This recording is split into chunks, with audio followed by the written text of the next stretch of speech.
Let's see if I'm streaming.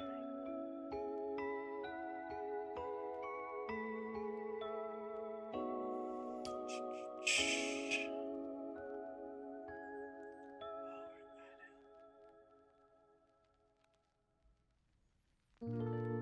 and put that up there.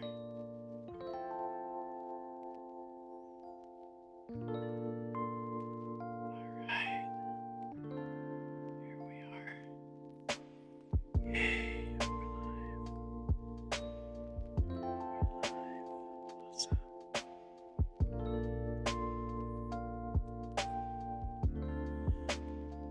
Hello, ladies and gentlemen. I'm Weston Scrivener, and I'm here to start this series called It's Lit Fam, where we'll be talking about literary theory.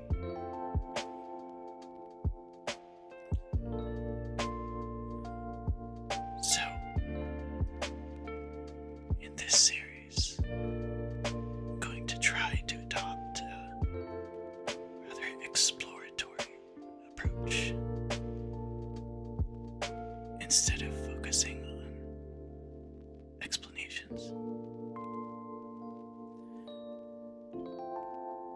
Explanations will happen, but I'm gonna try to do it from a place of curiosity and chasing awe and wonder. We will have but 2 steps: read a text and reflect on a text.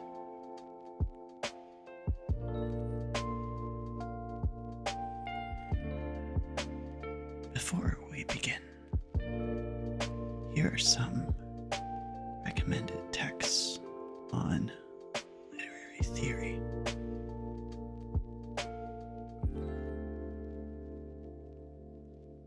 Oh, by the way, I should go ahead and take off the welcome thingamajig so you can actually see. If you couldn't see what was before, there's that, and there's that, and a bunch of other stuff. So let's get back to this bit. If you go to the Internet Archive, which just recently recovered from some hacking data breaches, you will see this book called The Critical Tradition: Classic Texts and Contemporary Trends. This book, edited by Professor David Richter, is one that I got introduced to when I was doing my bachelor's in literature and writing studies through Cal State San Marcos. Highly recommend it. The other day, too, I came across this book called A Reader's Guide to Contemporary Literary Theory. I downloaded it off the internet, which is why it looks sideways. But it looks like a good book.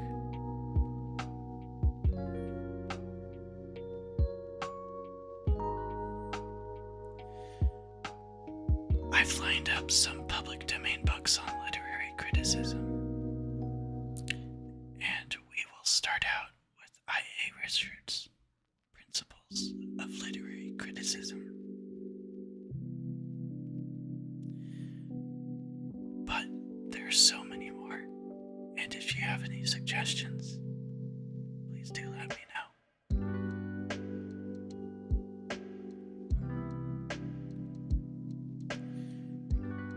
Before we begin reading this text,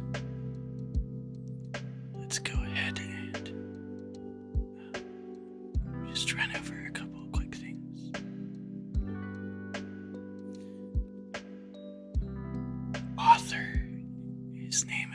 I for Armstrong Richards, who lived between 1893 and 1979. This is a good link to see more about him.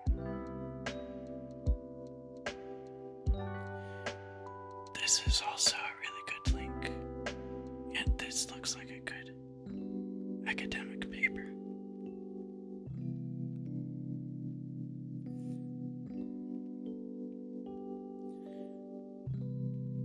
I thought it would be helpful to get some context on some things that he said should help us as we begin. And that's the most amount of explanation I'll be doing before we dive in. In 1969, Mr. Richards said the following on hope.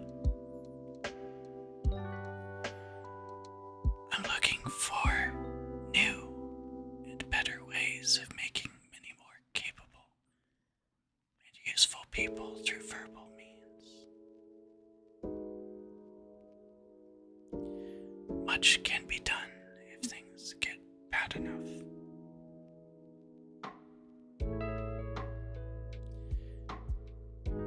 If you read this whole quote, notice that even back then, in the 60s, he was worried about a third world war.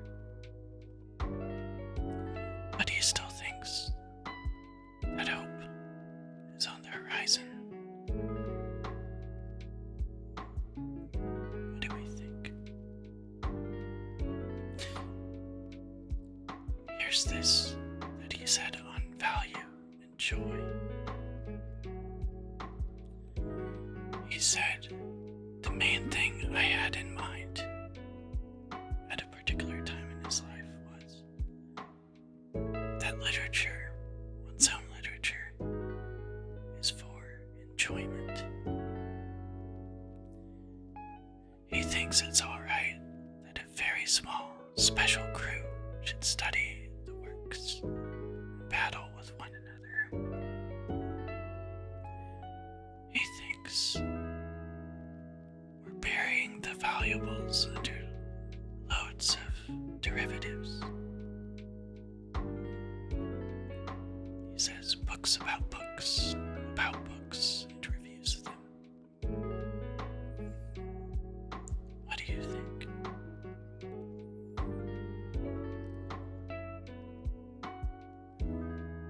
Here are the main questions we'll be dealing with. Are arts valuable and worthwhile? And if so, can we explain why? We'll leave this part for later. Let's go ahead and read. Principles of Literary Criticism by I.A. Richards.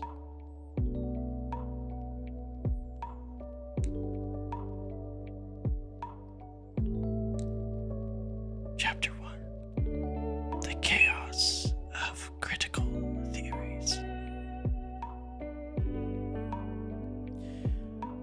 Oh, monstrous, but 1/2 pennyworth of bread to this intolerable deal of sack.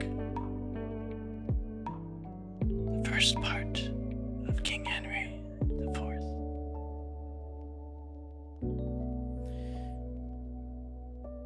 The literature of criticism is not small or negligible, and its chief figures, from Aristotle onwards, have often been among the first intellects of their age.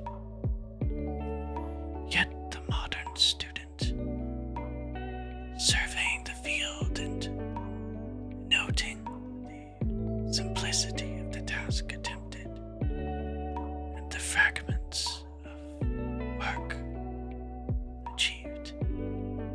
may reasonably wonder what has been and is amiss.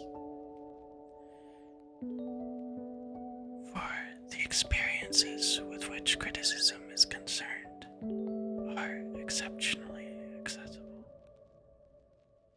We have only to open the book, stand before the picture, have the music played, spread out the rug, pour out the wine, and the material upon which the critic works is presently before us, even too abundantly, in too great fullness perhaps, more warmth than Adam needs.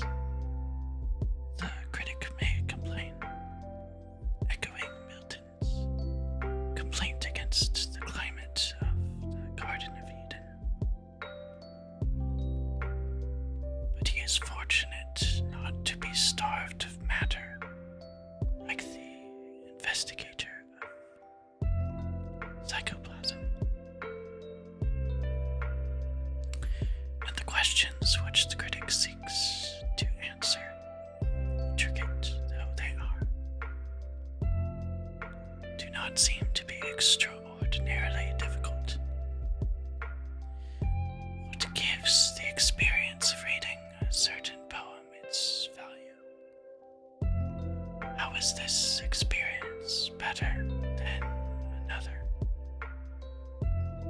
Why prefer this picture to that? In which ways should we listen to music so as to receive the most valuable moments? Why is one opinion about works of art not as good as another?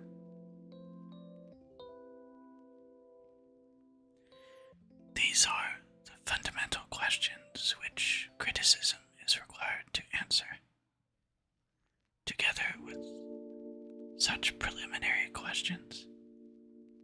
What is a picture? A poem? A piece of music? How can experiences be compared? What is value? As may be required in order to approach these questions. But if we now turn to consider what are the results yielded by the best minds pondering these questions, in the light of the eminently accessible experiences provided by the arts, we discover an almost empty corner. A few conjectures, supply of admonitions, many acute, isolated observations, some brilliant guesses, much oratory and applied poetry, inexhaustible confusion, a sufficiency of dogma, no small stock of prejudices, whimsies and crotchets, a profusion of mysticism, a little genuine speculation, sundry stray inspirations, pregnant hints and random apertures. Of such as these, it may be said without exaggeration, is extant critical theory composed.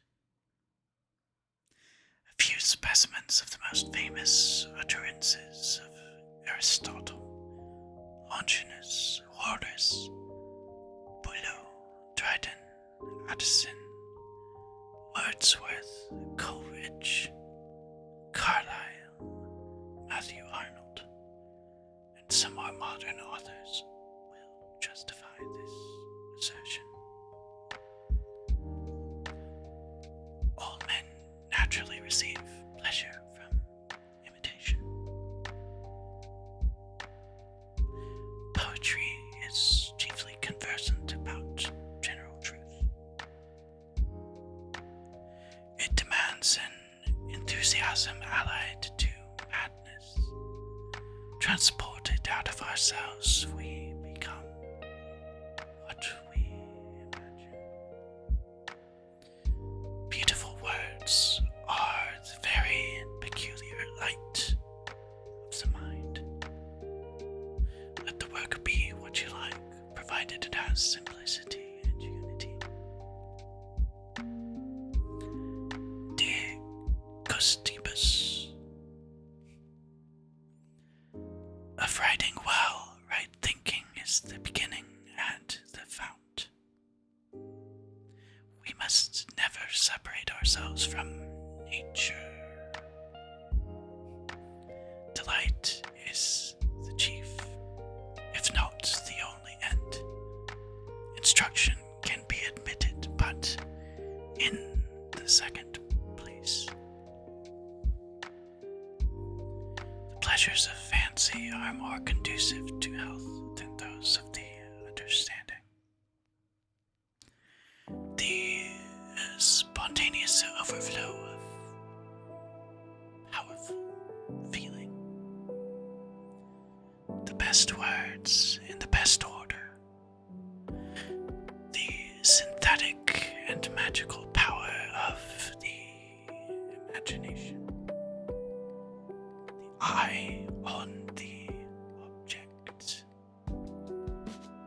The disimprisonment of the soul of fact. The identification of content and form. A criticism of life. Empathy favorable to our existence. Significant form. The expression of impressions, etc., etc.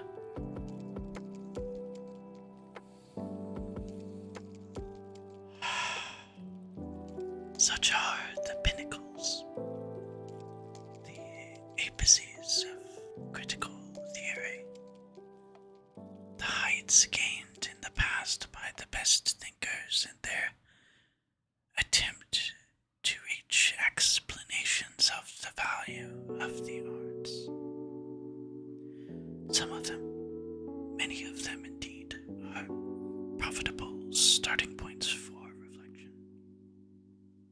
But neither together, nor singly, nor in any combination do they give what is required. Above them and below them, around and about them, can be found other things of value, of service for the appreciation of particular poems and works of art. Comment, elucidation, appraisal, much that is fit occupation for the contemplative mind. But apart from hints such as have been cited, no explanations. The central question: what is the value of the arts? Why are they worth the devotion of the keenest hours of the best minds? And what is their place in the system of human endeavors? Is left almost untouched.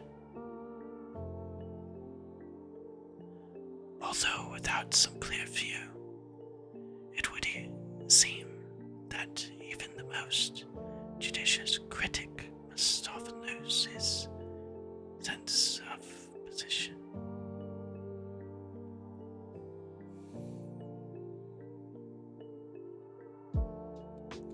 But perhaps the literature of criticism is the wrong place in which to expect such an inquiry. Philosophers, moralists, and aestheticians are perhaps the competent authorities.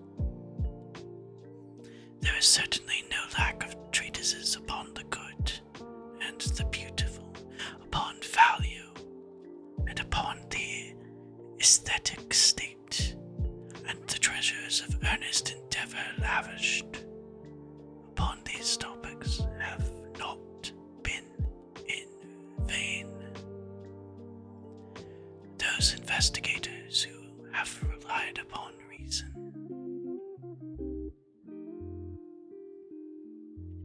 upon the select intuition, and the ineluctable argument, who have sat down without the necessary facts to think the matter out, have at least thoroughly discredited a method which, apart from their labors, would hardly have been suspected of the barrenness it has shown.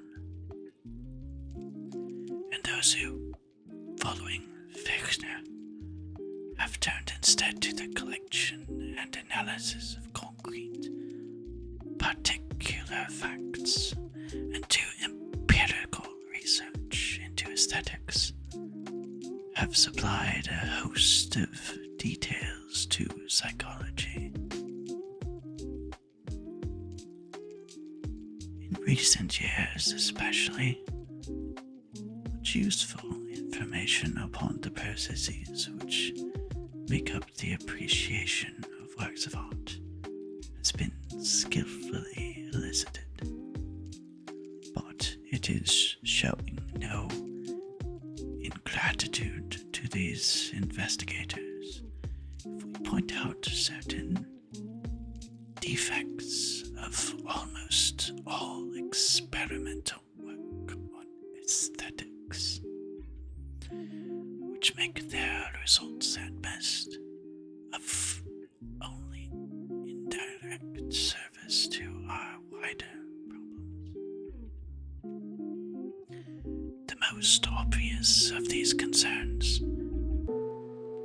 their inevitable choice of experiments. Only the simplest human activities are at present amenable to laboratory methods. Aestheticians have therefore been compelled to begin with as simple forms of aesthetic choice as can be devised. In practice, line lengths and elementary forms, single notes and phrases, single colors and symbol collocations, nonsense syllables, metronomic beats, skeleton rhythms and meters, and similar simplifications have alone been open to investigation. Such more complex objects as have been examined have yielded very uncertain results. For reasons which anyone who has ever both looked at a picture or read a poem and been inside a psychological laboratory or conversed with a representative psychologist will understand. The generalizations to be drawn from these simple experiments are, if we do not expect too much, encouraging. Some light upon obscure processes, such as empathy, and upon the intervention of muscular imagery and tendencies to action into the apprehension of shapes and of sequences of sounds which had been supposed to be apprehended by visual or auditory apparatus alone. Some interesting facts about the plasticity of rhythm, some approach towards a classification of the different ways in which colors may be regarded, increased recognition of the complexity of even the simplest activities. These, and similar results have been well worth the trouble expended. But more important has been the revelation of the great variety in the responses which even the simplest stimuli elicit. Even so unambiguous an object as a plain color, it has been found, can arouse in different persons and in the same person at different times extremely different states of mind. From this result, it may seem no illegitimate step to conclude that highly complex objects, such as pictures, will arouse a still greater variety of responses, a conclusion very awkward for any theory of criticism, since it would appear to decide adversely the preliminary question, how may experiences be compared? Which any such theory must settle if the more fundamental questions of value are to be satisfactorily approached.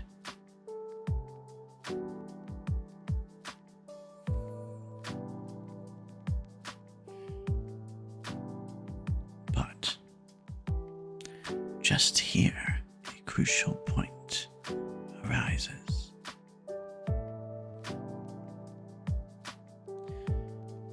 There seems to be good reason to suppose that the more simple the object contemplated, the more varied the responses will be, which can be expected from it. For it is difficult, perhaps impossible, to contemplate a comparatively simple object by itself. Inevitably, it is taken by the contemplator into some context and made part of some larger whole. And under such experimental conditions as have yet been devised, it seems not possible to guarantee the kind of context into which it is taken. A comparison with the case of words is instructive. A single word by itself, let us say night, will raise almost as many different thoughts and feelings as there are persons who hear it. The range of variety with a single word is very little restricted. But put it into a sentence, and the variation is narrowed. Put it into the context of a whole passage, and it is still further fixed, and let it occur in such an intricate whole as a poem, and the responses of competent readers may have a similarity which only its occurrence in such a whole can secure. The point will arise for discussion when the problem of corroboration for critical judgments is dealt with later. It had to be mentioned here in order to explain why the theory of criticism shows no great dependence upon experimental aesthetics, useful in many respects, as these investigations are.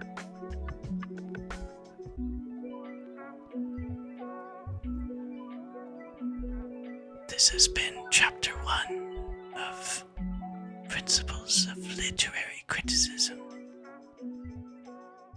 by Professor I.A. Richards. And now, let us review.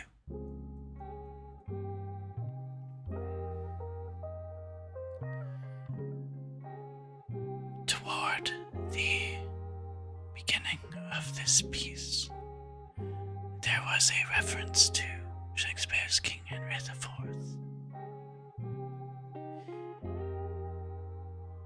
I think perhaps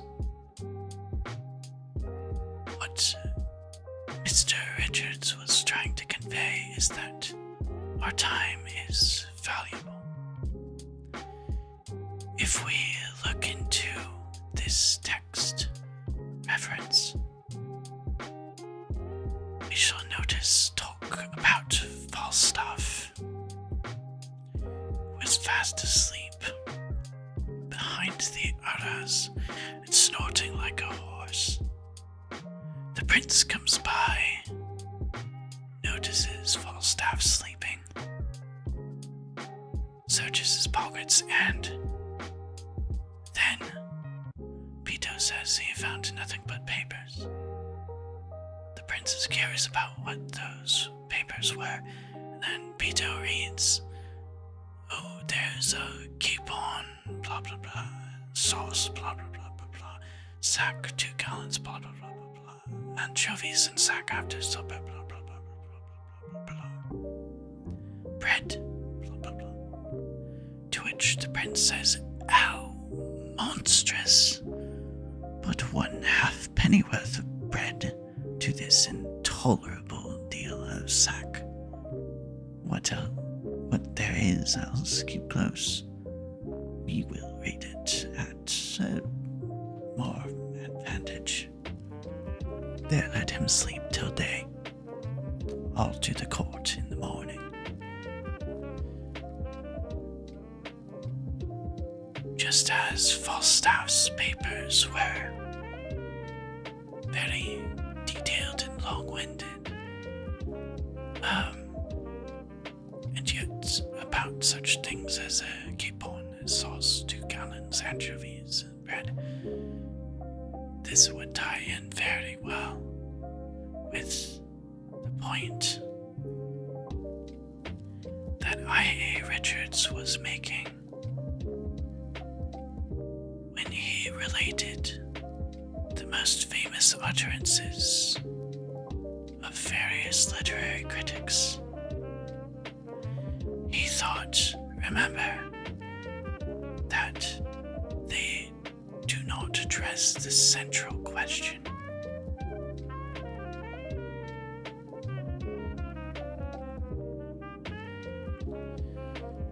At some point, he mentions psychoplasm.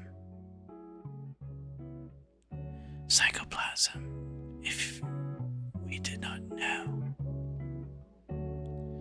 means something like this: a primordial substance held to supply the basis of the psychical as well as of the physical.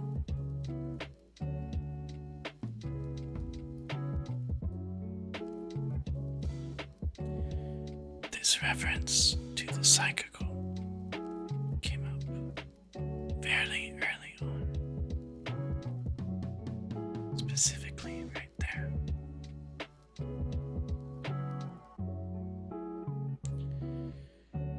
There was also a reference to John Milton's Paradise Lost, specifically Book 5. Notice, more warmth than Adam needs. And then he says that this echoes Milton's complaint against the climate of the Garden of Eden. In context, this passage reads, in the Old English, "The glittering tent sea passed, and now is come into the blissful field, through the groves of myrrh, and flowering odors Gaussian nod and bone, a wilderness of sweets, for nature here wantoned as in her prime, and played at will her virgin fancies, pouring forth more sweet. Wild above rule or art, enormous bliss.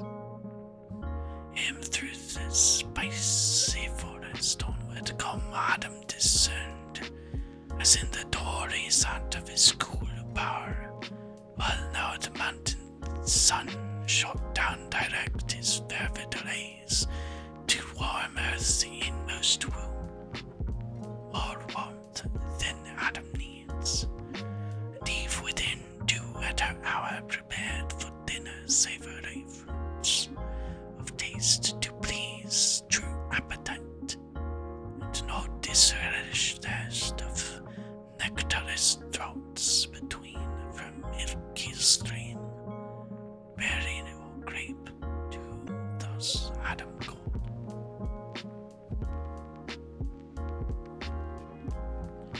Just as Adam might have had more warmth than he needed, perhaps the critic can complain that there are way too many accessible ways to experience art.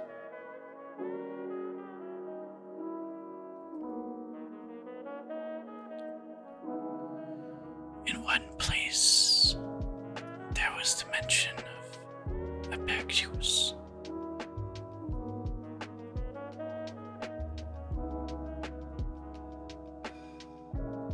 Specifically, around here. What does that mean, you ask?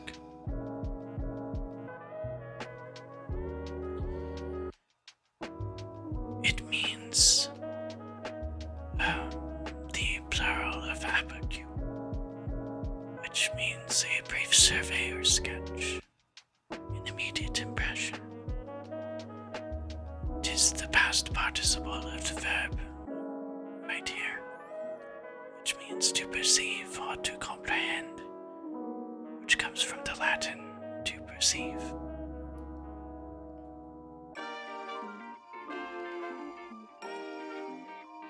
Therefore, this bit here means something about, again, outlines.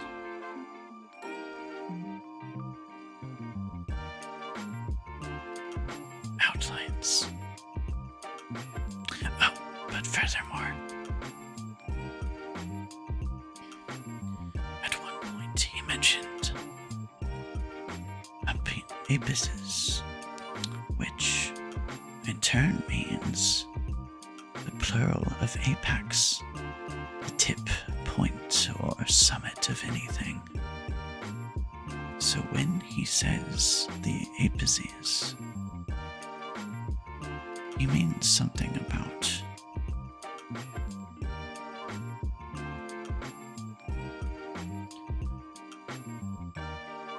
how these phrases represent the tops, the peaks, the pinnacles, the heights of past thinkers. Notice how he helps us out by introducing this term and sandwiching it within these terms that mean the same thing. Interesting technique.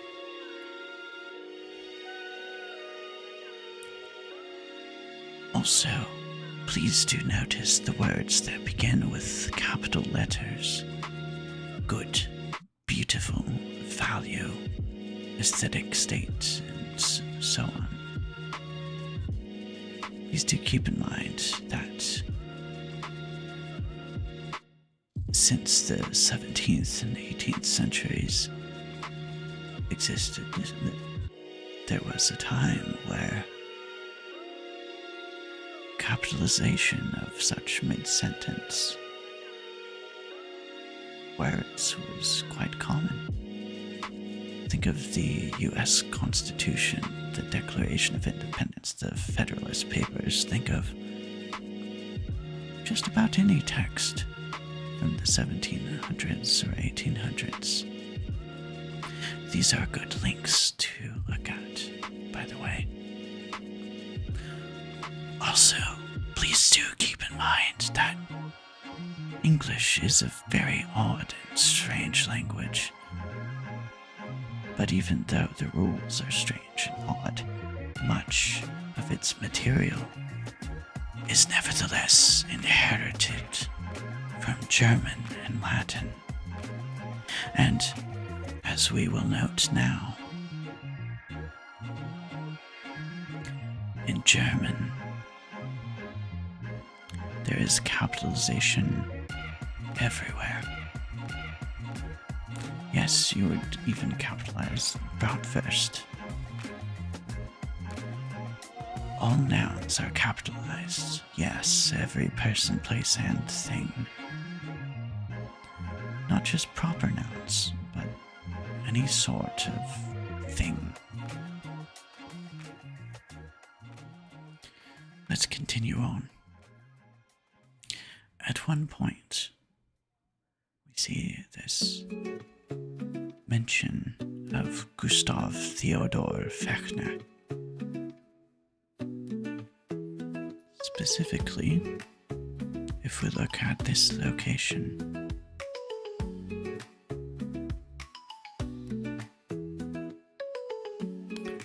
hang on just a second. Where'd you go? Ah, yes, Fechner. In this bit, what Richards is doing is commenting on those who have turned to collecting very specific facts due to empiricism and have supplied a host of details to psychology. How does this tie back to Fechner? Well, Gustav Theodor Fechner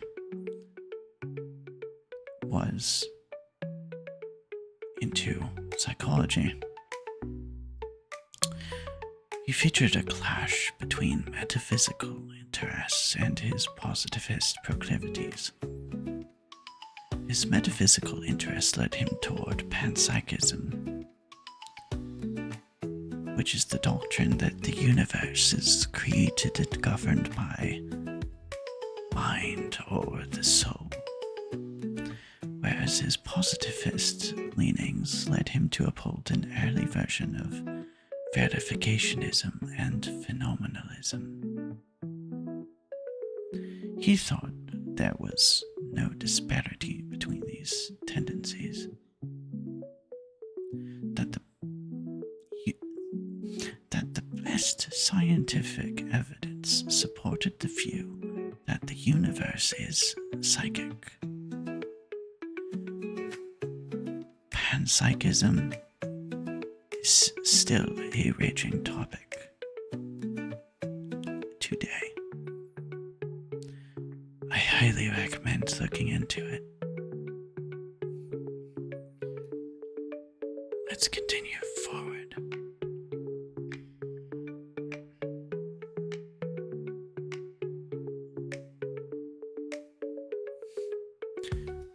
Actually, before continuing forward, let's look just a little bit more into panpsychism, shall we?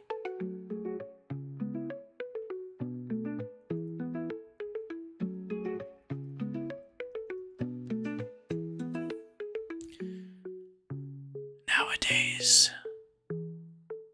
there are a few people, at least, who are working on this topic actively. There is Dr. Philip Goff, whose work is very intriguing. I'm not aware of Godehard Bluntrup, but she sounds interesting. was Ludwig Jaskola. Hopefully I'm pronouncing that right. I have also heard of David Chalmers. I haven't heard of this gentleman, or that person, or that person, or that person, or that person, but Philip Goff is an extremely interesting individual.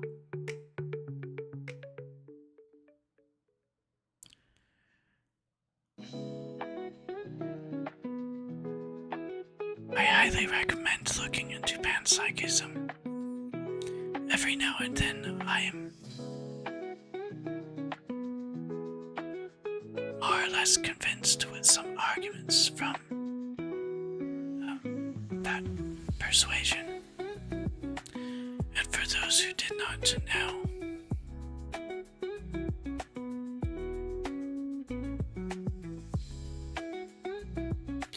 there's this sort of related view called panentheism, which is different from pantheism in that where pantheism might be construed as everything exists is God. Panentheism would say something like the whole cosmos is in God. Perhaps even that God is in the cosmos.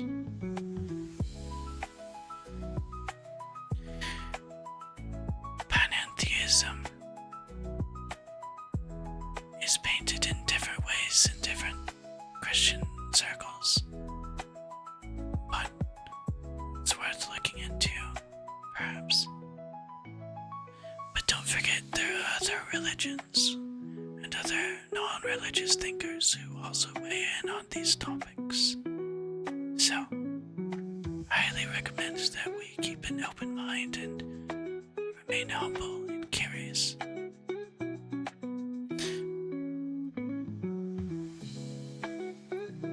Let's review what we've talked about thus far.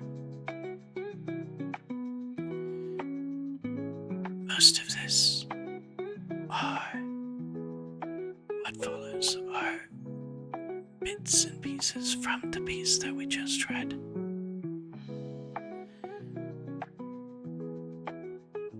Ivor Richards suggests that critics behold accessible experiences, and that critics' questions aren't even very difficult. But I think his implication is that they should be going further, diving deeper.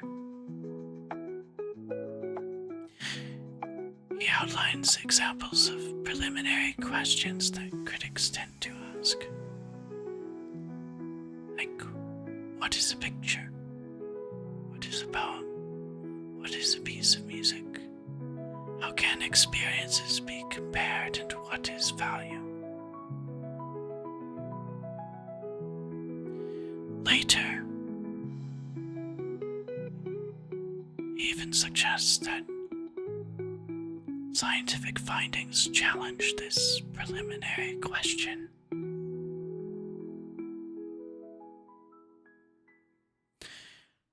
He also says that these are some necessary questions of literary criticism. What gives the experience of reading a certain poem its value?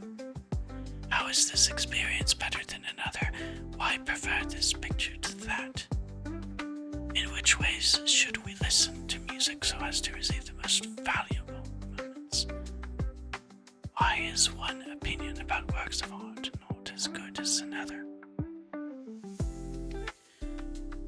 Notice again, the word value comes up quite a bit.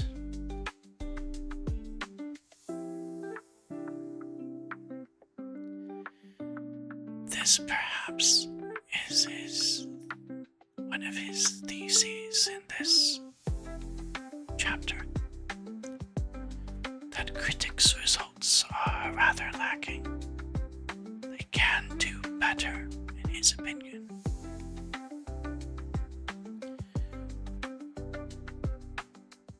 He thinks, excuse me if you heard that digestion.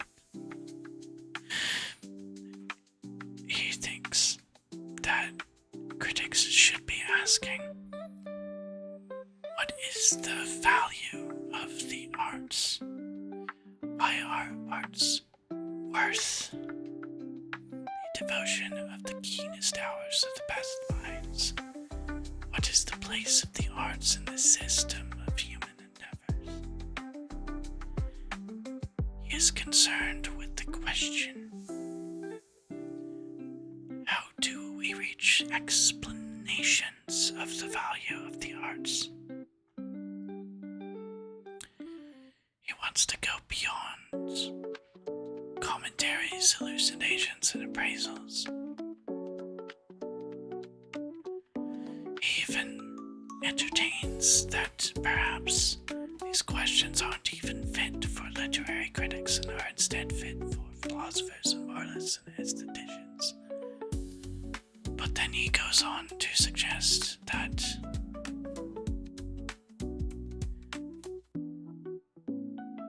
to go to aesthetics as it had been practiced for quite a while would not be very fruitful. He believes that there are certain defects of almost all experimental work on aesthetics. He thinks that the theory of criticism shows no great dependence on experimental aesthetics, and so on. But I would like to highlight his point here, that there is a great variety in the responses which even the simplest stimuli elicit. He says again, the more simple the object contemplated, the more varied the responses will be which can be expected from it. As a specific example, he uses the word night. So, if it's true that so-called simple things evoke such a wide variety of different responses, then how much more could it be the case that highly complex objects will evoke many, many, many more responses? Even though this is a very costly imagination for literary criticism, he suggests it's quite worthwhile to ask.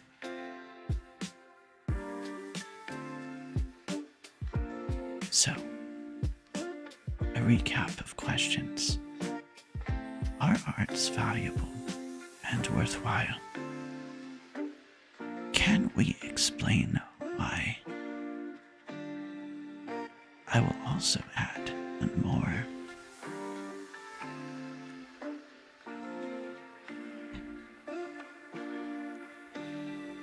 Can we differentiate between simple and complex things?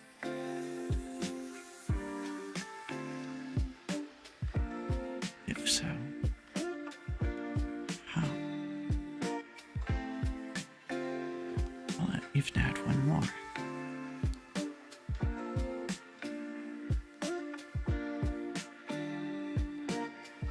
Can we clearly explain how simple things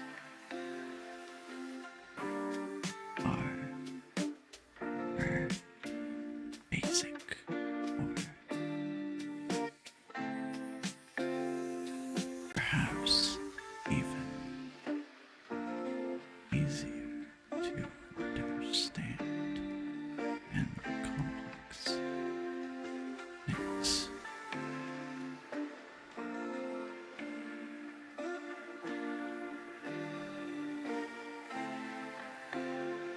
These are the questions before you and before me. So, once again, I would like to invite you to like, subscribe, share, and comment with any person who you think would enjoy this. I thank you so much for your time. I welcome your feedback. And I hope you will have a wonderful rest of the night or day wherever you're at, whoever you are. And I hope this week will treat you wonderfully. What else am I forgetting? Oh, yes. Thank you for being you. And thank you for listening. You matter.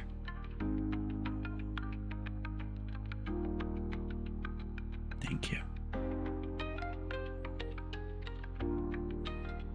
And with that, I will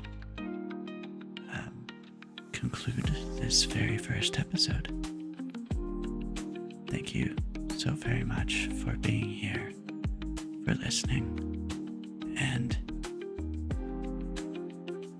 I would very much like to keep going on this quest with you.